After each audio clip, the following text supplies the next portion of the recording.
ડભોઈમાં જુવાર ખરીદીના નિયમો સામે ખેડૂતોમાં ભારે રોષ વ્યાપેલો છે ત્યારે ડભોઈ પ્રાંત કચેરી ખાતે ખેડૂતો દ્વારા આવેદનપત્ર આપવામાં આવ્યું હતું। ડભોઈ શહેર અને તાલુકાના ખેડૂતો દ્વારા જુવાર ખરીદીના નવા નિયમોના વિરોધમાં ડભોઈ પ્રાંત કચેરી ખાતે એક પ્રભાવશાળી આવેદનપત્ર આપવામાં આવ્યું હતું। ખેડૂતોનો આક્ષેપ છે કે સરકારના નવા નિર્ણયો તેમની કમર તોડનારા અને ખેડૂત વિરોધી છે। સમગ્ર મામલાની વિગત એવી છે કે ગુજરાત સરકારના નાગરિક પુરવઠા વિભાગ દ્વારા ગત 1 જૂન 2026ના રોજ પ્રત્યેક ખેડૂત દીઠ માત્ર 1000 કિલોગ્રામ જુવાર ખરીદવાનો હુકમ કરાયો હતો। ખેડૂતોના ભારે વિરોધ બાદ સરકારે તેમાં સુધારો કરીને ખાતા દીઠ 1700 કિલો જથ્થો લેવાનો નવો ઠરાવ કર્યો છે। જો કે ખેડૂતો આ સુધારાથી પણ સંતુષ્ટ નથી। તેમની ન્યાયિક રજૂઆતને ધ્યાને લીધા વિના આ ભેદભાવભર્યો નિર્ણય લેવાયો હોવાનું ખેડૂતો જણાવી રહ્યા છે। અગાઉ પુરવઠા વિભાગ દ્વારા 1 થી 30 તારીખ સુધી પ્રતિ હેક્ટર દીઠ 1850 કિલોગ્રામના સ્કેલ મુજબ ખરીદી કરવામાં આવતી હતી। આ જ જૂના નિયમ હેક્ટર દીઠ 1850 કિલોગ્રામ મુજબ ફરીથી ખરીદી શરૂ કરવામાં આવે તેવી માંગ ઉઠી છે। હાલ ચોમાસું નજીક છે અને ખેડૂતોની નવી સિઝન માટે આર્થિક વીસનો સામનો કરવો પડી રહ્યો છે। આ સંજોગોમાં વચગાળે કરાયેલા ઠરાવથી ખેડૂતો ભારે આર્થિક મુશ્કેલીમાં મુકાયા છે। આવેદનપત્ર દ્વારા ખેડૂતોએ તેમની આ રજૂઆત સરકાર સુધી પહોંચાડી વહેલામાં વહેલી તકે યોગ્ય ન્યાય અપાવવા વહીવટીતંત્રને વિનંતી કરી છે। ના આપણે વાંચીને સંભળાય છે એટલે માથાકૂટ નહીં ને। પ્રતિ હેક્ટર જુવાર માટે પ્રતિ હેક્ટર 1850 કિલોગ્રામ। ત્યાર પછી સરકારે સુધારો થઈ ગયો એટલે ના થાય એમને હું કહેવા માંગુ છું કે 3 વખત સુધારા થયા તો ચોથી વખત કરવો એમની માટે કઈ બહુ મોટી વસ્તુ નથી। આપણે આપણી યુનિટી રાખવાની છે અને ખેડૂતોની એકતા હશે તો ખેડૂતોના હિતની અંદર એમને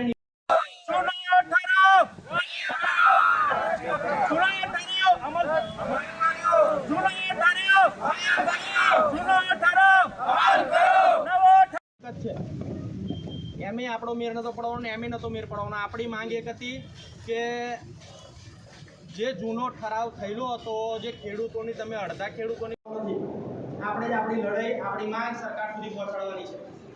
સરકાર આપણી છે, આપણે સરકારનો વિરોધ નથી કરતા પણ આપણી માંગ કોઈને કોઈ જગ્યાએ લોકલ લેવલેથી ઉપર રજૂઆતો નથી થતી એના કારણે આ બધા વિષયો અટવાયેલા રહે છે। આપણે મજબૂતીથી આ વસ્તુને સરકાર સુધી પહોંચાડવાના પ્રયત્નો કરવાના। हमारी मांगे पूरी करो, हमारी मांगे पूरी करो, हमारी मांगे पूरी करो।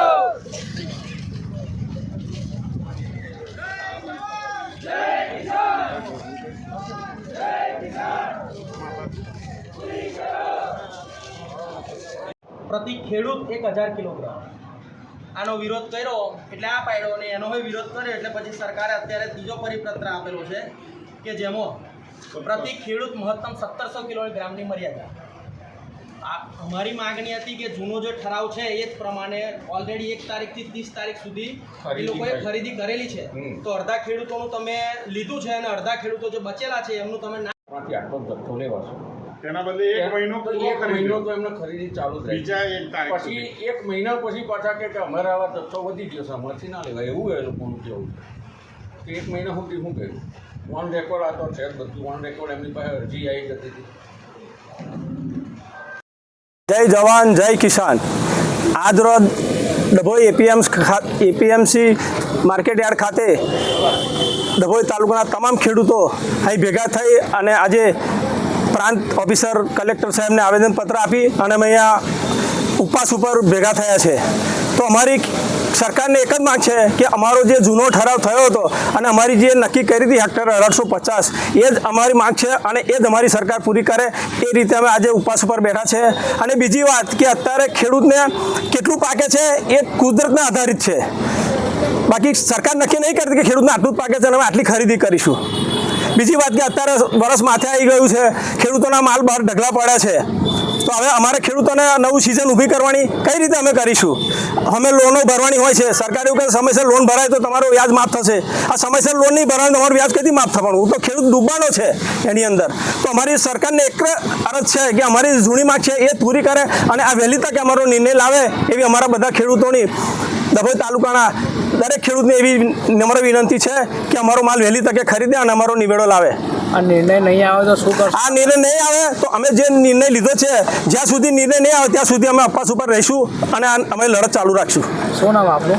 મારું નામ મનોજભાઈ શંકરભાઈ પટેલ, ગામ વસઈ.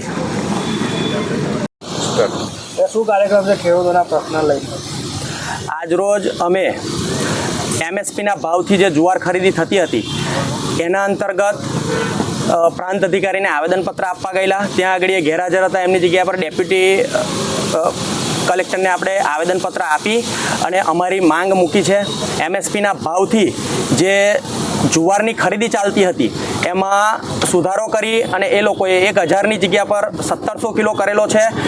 પ્રથમ ઠરાવ પ્રમાણે, મૂળ ઠરાવ પ્રમાણે સરકાર ખરીદી કરે એવી અમારી માંગ છે.